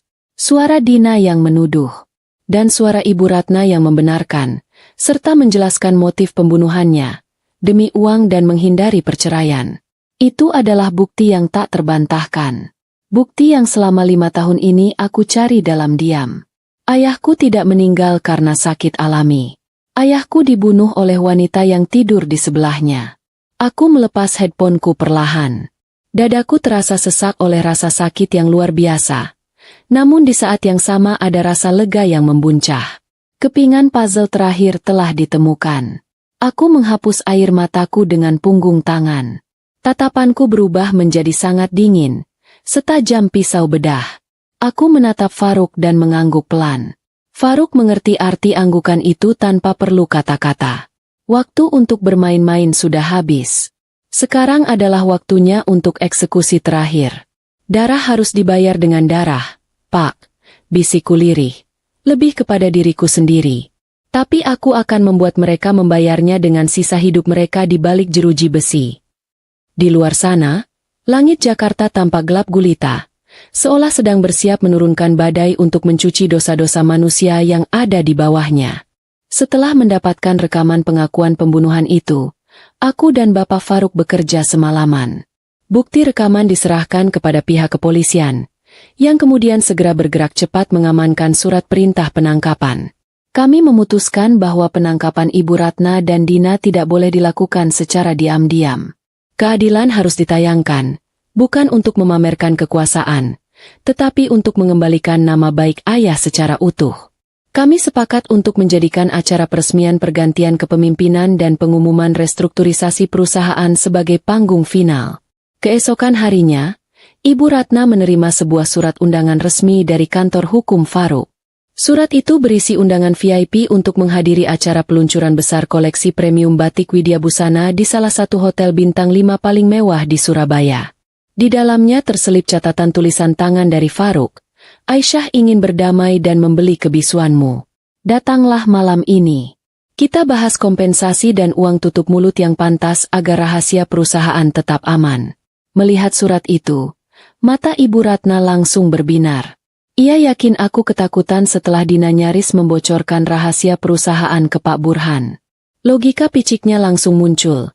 Aku pasti takut data itu benar-benar bocor dan menghancurkan perusahaanku, sehingga aku memilih menyerah dan menyuap mereka. Kegembiraan akan uang tunai yang dijanjikan, meskipun tersirat, membutakan akal sehat mereka sepenuhnya. Mereka menghabiskan sisa uang terakhir mereka untuk menyewa gaun pesta dan menata rambut di salon murahan. Mereka ingin tampil sebagai pemenang, menunjukkan kepada dunia bahwa mereka belum habis. Ibu Ratna mengenakan gaun merah menyala yang terlalu ketat, sementara Dina mengenakan gaun hitam dengan belahan tinggi. Mereka memoles wajah dengan riasan tebal, menyembunyikan jejak lelah dan bekas pertengkaran semalam. Malam harinya, mereka tiba di hotel. Ballroom itu didekorasi dengan sangat megah. Para tamu undangan, terdiri dari investor, pejabat bank, dan rekan bisnis papan atas, memenuhi ruangan. Kedatangan Ibu Ratna dan Dina menarik perhatian. Beberapa mantan kolega menatap mereka dengan tatapan aneh. Namun, Ibu Ratna mengangkat dagunya tinggi-tinggi. Mereka berjalan menuju barisan paling depan, di mana 2 kursi kosong dengan nama mereka sudah disiapkan. Posisi VVIP itu semakin meyakinkan Ibu Ratna bahwa aku benar-benar ingin menghormati mereka demi negosiasi damai. Acara dimulai. Lampu ruangan meredup. Aku muncul dari balik tirai. Penampilanku memukau, mengenakan gamis sutra batik yang elegan, memancarkan aura kewibawaan yang kuat, jauh berbeda dari gadis pemalu yang dulu mereka kenal. Aku berdiri di podium, menatap ribuan hadirin.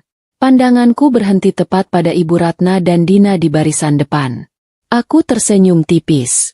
Senyum itu sedingin es. Malam ini, kataku, suaraku menggema di seluruh ruangan. Saya ingin mempersembahkan sebuah proyek khusus. Proyek ini bukan tentang produk masa depan, melainkan tentang meluruskan masa lalu. Ibu Ratna menyenggol Dina, berbisik bahwa ini adalah saatnya aku mengumumkan perdamaian dan memberikan uang. Ayahku membangun perusahaan ini di atas integritas. Lanjutku. Dan sebelum kita bicara tentang keuntungan, kita harus membersihkan nama baik beliau, yang selama ini dicemari oleh kebohongan dan keserakahan. Aku menekan sebuah tombol di podium. Layar LED raksasa di belakangku tiba-tiba menyala. Namun, bukan grafik saham yang muncul. Layar itu menampilkan audio visualizer yang bergerak-gerak, dan detik berikutnya, suara yang sangat familiar terdengar menggelegar dari sistem pengeras suara. Itu adalah suara Dina yang histeris di kontrakan. Aku tahu apa yang ibu lakukan 5 tahun lalu.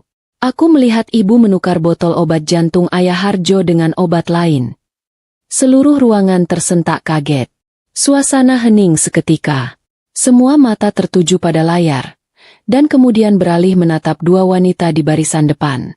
Wajah Ibu Ratna memucat. Darah seolah terkuras habis dari tubuhnya. Rekaman itu berlanjut ke suara Ibu Ratna sendiri.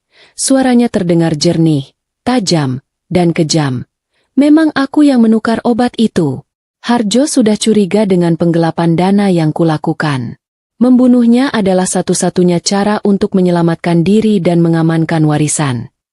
Pengakuan itu menggema berulang-ulang, memantul di dinding-dinding mewah ballroom, menembus telinga setiap orang yang hadir. Para investor menutup mulut tak percaya. Wartawan yang hadir segera menyalakan kamera, memotret momen kehancuran itu dengan kilatan blitz yang bertubi-tubi. Ibu Ratna sadar.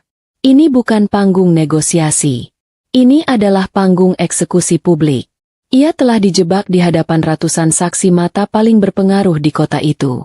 Dina di sebelahnya sudah menangis histeris, menutupi wajahnya. Tiba-tiba, pintu samping ballroom terbuka kasar. Sekelompok polisi berpakaian sipil, yang merupakan tim khusus dari unit kejahatan berat, masuk dengan langkah tegap. Mereka bukan polisi berseragam yang tadi malam datang. Mereka adalah tim khusus. Mereka bergerak membelah kerumunan tamu. Ibu Ratna mencoba melarikan diri. Ia berbalik, hendak lari ke arah pintu keluar. Namun Bapak Faruk sudah berdiri di sana, menghalangi jalannya. Faruk tidak lagi tersenyum sopan. Wajahnya keras dan dingin. Mau kemana, Ibu Ratna?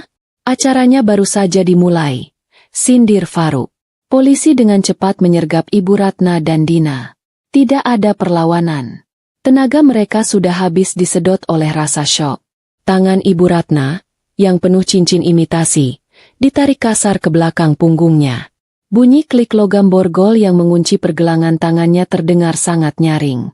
Petugas membacakan hak-hak tersangka dengan suara lantang di depan semua tamu undangan. Ibu Ratna ditangkap atas tuduhan pembunuhan berencana terhadap Bapak Harjo, penggelapan dana, dan penipuan korporasi. Dina ditangkap atas tuduhan persekongkolan jahat dan menyembunyikan tindak kejahatan pembunuhan. Saat mereka diseret melewati panggung, Ibu Ratna mendongak menatapku untuk terakhir kalinya. Aku berdiri tegak di bawah sorotan lampu, tampak tenang dan tak tersentuh. Aku menatap balik, lalu perlahan mengangkat tanganku dan melambaikan tangan dengan gerakan yang sangat pelan. Lambaian itu adalah tiruan persis dari lambaian tangan Ibu Ratna saat ia mengusirku malam itu. Itu adalah lambaian perpisahan yang menyakitkan. Momen itu diabadikan oleh ratusan kamera, menjadi headline berita di seluruh negeri dalam hitungan menit. Malam itu, pesta mewah tersebut berubah menjadi kuburan bagi kesombongan Ibu Ratna dan Dina. Keadilan telah ditegakkan dengan cara yang paling teatrikal dan menyakitkan. Suasana di kantor polisi malam itu terasa sangat berbeda dari kemewahan ballroom hotel yang baru saja mereka tinggalkan. Dinding kusam berwarna abu-abu, lampu neon panjang yang berkedip-kedip dengan suara dengungan rendah, dan aroma karbol yang menyengat menyambut kedatangan Ibu Ratna dan Dina. Mereka digiring masuk melalui pintu belakang. Tangan mereka masih terborgol erat di belakang punggung. Tidak ada perlakuan istimewa. Petugas memperlakukan mereka sama seperti tersangka kasus kriminal biasa. Mereka dipisahkan, dimasukkan ke dalam ruang pemeriksaan yang terpisah. Dina diinterogasi di sebuah ruangan kecil dengan meja besi yang dingin, sementara bayangan wajahnya yang berantakan memantul di cermin kaca satu arah. Rasa takut akan kehancuran total masa depannya mencekiknya. Penyidik masuk, membawa tumpukan berkas tebal. Tanpa basa-basi, penyidik memutar kembali rekaman suara pengakuan mereka yang tadi diperdengarkan di hotel. Suara Dina yang menuduh ibunya terdengar memenuhi ruangan sempit itu. Dina menutup telinganya, tidak sanggup mendengar suaranya sendiri. Penyidik menatap Dina dengan tajam dan memberikan tawaran yang mematikan. Kamu bisa mendapatkan keringanan hukuman jika bersedia menjadi saksi kunci. Ceritakan secara rinci bagaimana proses pembunuhan itu terjadi, dan buktikan kamu tidak terlibat langsung dalam eksekusi penukaran obat. Tawaran itu adalah jerat yang langsung disambut oleh Dina. Insting bertahan hidupnya mengambil alih seluruh kesadarannya. Rasa hormat dan bakti kepada Ibu Ratna seketika lenyap tak berbekas. Dengan air mata bercucuran, Dina mulai bercerita. Ia menumpahkan segala kesalahan kepada Ibu Ratna. Dina bersaksi bahwa ibunya adalah otak dari semua kejahatan ini. Ia menceritakan bagaimana Ibu Ratna sering memaksanya untuk memata-matai Ayah Harjo, bagaimana Ibu Ratna merencanakan penukaran obat berbulan-bulan sebelumnya, dan bagaimana ibunya mengancam akan membuang Dina jika berani buka mulut. Dina memosisikan dirinya sebagai korban manipulasi, mengaku hanya diam karena takut dibunuh juga oleh ibunya sendiri. Tanpa ragu sedikit pun, Dina mengkhianati darah dagingnya sendiri demi menyelamatkan dirinya dari hukuman maksimal. Sementara itu, di ruang interogasi sebelah, Ibu Ratna menghadapi situasi yang lebih panas. Ia tidak menangis, melainkan mengamuk. Ia memaki-maki polisi, menuntut untuk bertemu pengacara pribadinya, dan berteriak bahwa ini semua adalah rekayasa digital yang kubuat. Namun, polisi tidak bergeming. Mereka menunjukkan bukti tambahan yang baru saja diserahkan Faruk, hasil uji laboratorium forensik dari sisa obat yang ditemukan di tong sampah kamar Ibu Ratna 5 tahun lalu. Faruk yang curiga memang sudah mengamankan botol obat itu secara diam-diam saat ayah meninggal. Hasil lab menunjukkan dengan jelas bahwa isi kapsul obat itu telah diganti dengan zat kimia yang memicu gagal jantung. Melihat bukti telak itu, pertahanan Ibu Ratna runtuh seketika. Wajahnya pucat pasi, matanya liar mencari celah untuk kabur. Ketika penyidik memberitahu bahwa Dina di ruang sebelah sudah bernyanyi dan menuduh Ibu Ratna sebagai pelaku tunggal, kemarahan Ibu Ratna meledak. Ia tidak terima disalahkan sendirian. Ia merasa dikhianati oleh anak yang paling ia manjakan. Ibu Ratna balik menyerang. Ia berteriak kepada penyidik bahwa Dina adalah pembohong besar. Ibu Ratna bersaksi bahwa Dinalah yang sebenarnya memberikan ide untuk menukar obat itu, karena Dina ingin segera mendapatkan warisan untuk membeli mobil mewah dan liburan ke Eropa. Ibu Ratna mengklaim, ia melakukan itu semua demi kebahagiaan Dina. Pertarungan saling tuduh antara ibu dan anak itu terekam jelas dalam berita acara pemeriksaan.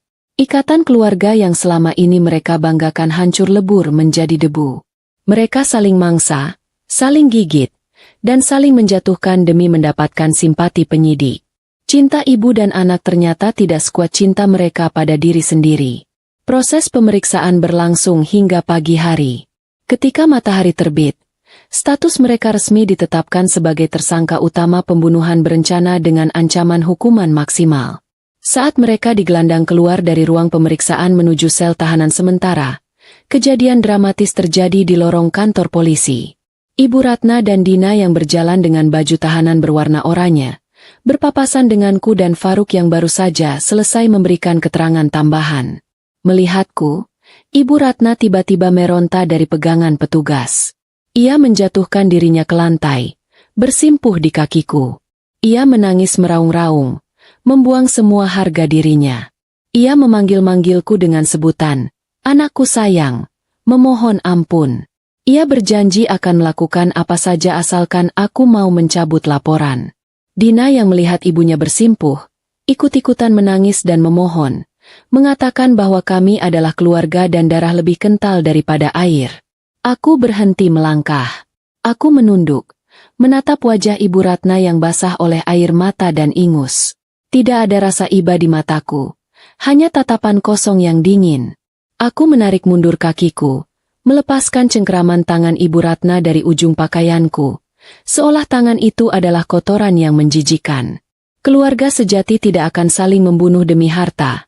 Bu, kataku pelan, namun tegas.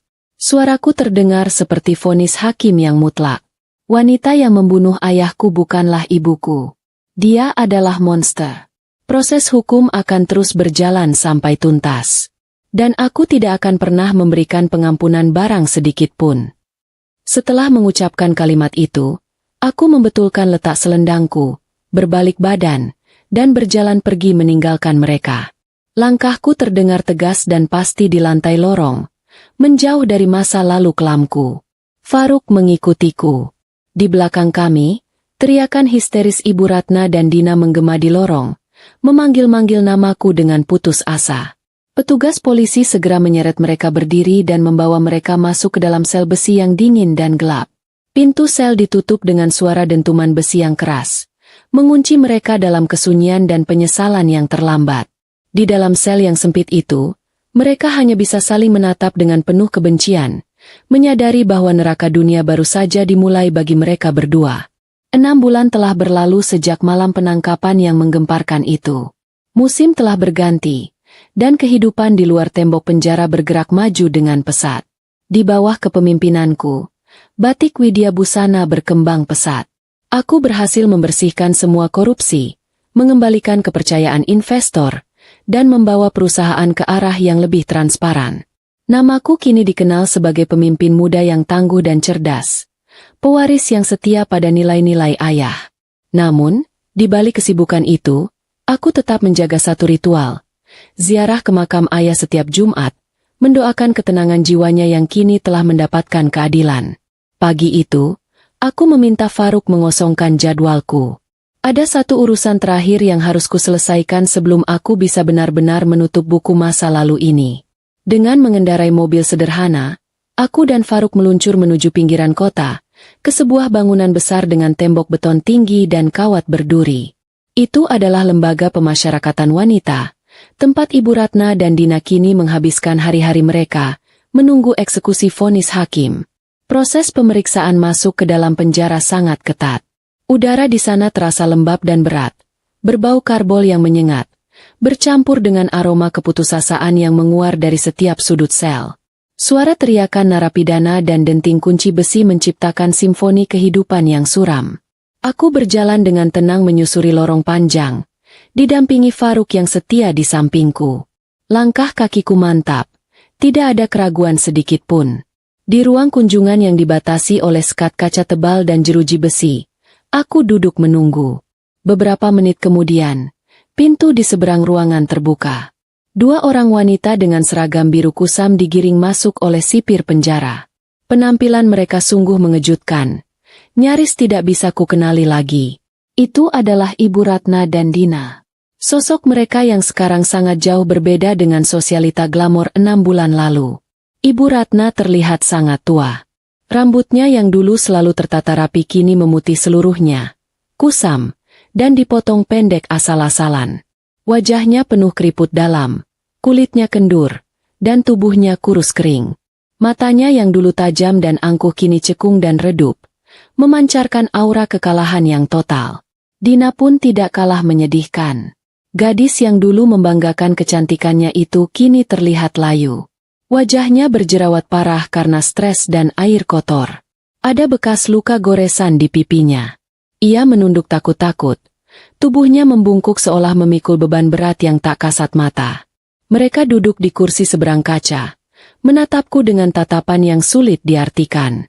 Ada rasa malu, takut, namun juga ada setitik harapan liar bahwa kedatanganku membawa kabar baik atau bantuan. Ibu Ratna adalah yang pertama membuka suara. Suaranya parau dan serak. "Aisyah, bagaimana kabarmu, nak?" Tanyanya canggung, mencoba bersikap ramah. Ia kemudian mulai meracau, mengeluhkan kondisi penjara yang tidak manusiawi. Ia bercerita bahwa makanannya keras dan basi, air mandinya bau, dan teman satu selnya sering memukulinya. Ia memohon kepadaku untuk mengirimkan uang atau setidaknya membawakan makanan enak. Ia bahkan meminta dibelikan kasur busa karena punggungnya sakit tidur di lantai semen yang dingin. Dina hanya diam, menangis. Air matanya menetes membasahi meja. Ia tidak berani menatap mataku. Faruk yang duduk di sampingku hanya menggelengkan kepala melihat tingkah Ibu Ratna yang masih saja memikirkan kenyamanan fisik.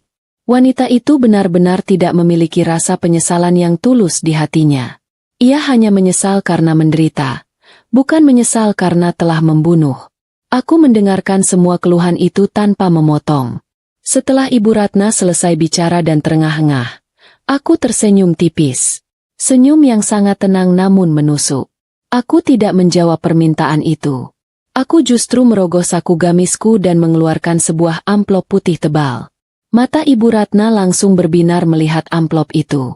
Ia mengira itu adalah uang bulanan atau bantuan dana yang ia minta. Tangannya yang kurus gemetar menempel di kaca, seolah ingin meraih amplop itu menembus sekat transparan. Aku meletakkan amplop itu di meja, tepat di depan wajah Ibu Ratna yang terhalang kaca. Aku kemudian berbicara dengan suara lembut namun terdengar jelas di telinga mereka berdua. "Ibu ingat?" tanyaku.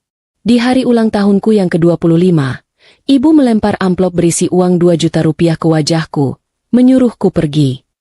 Ibu Ratna ternganga.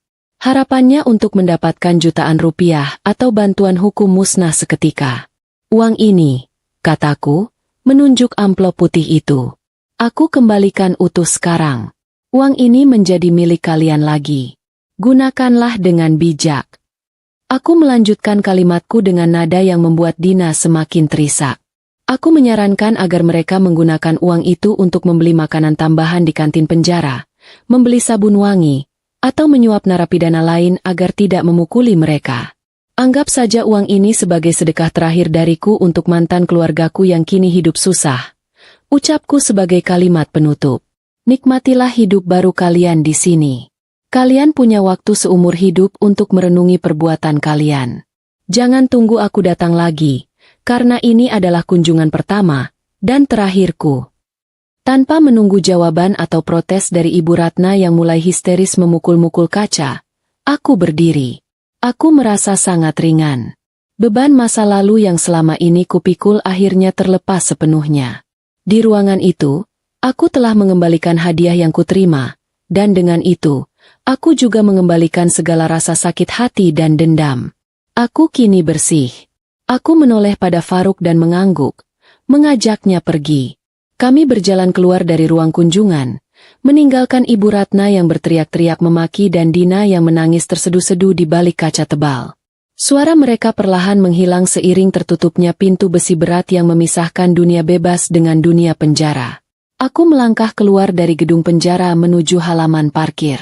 Cahaya matahari siang menyambut wajahku, terasa hangat dan menyegarkan. Langit di atas sana begitu biru dan luas. Aku menarik napas panjang, menghirup udara kebebasan yang sesungguhnya. Faruk tersenyum bangga di sampingku. Kami berjalan berdampingan menuju mobil, siap menyongsong masa depan yang cerah, meninggalkan Ibu Ratna dan Dina yang kini terkunci rapat dalam kegelapan yang mereka ciptakan sendiri. Keadilan telah ditegakkan, dan karma telah dibayar lunas.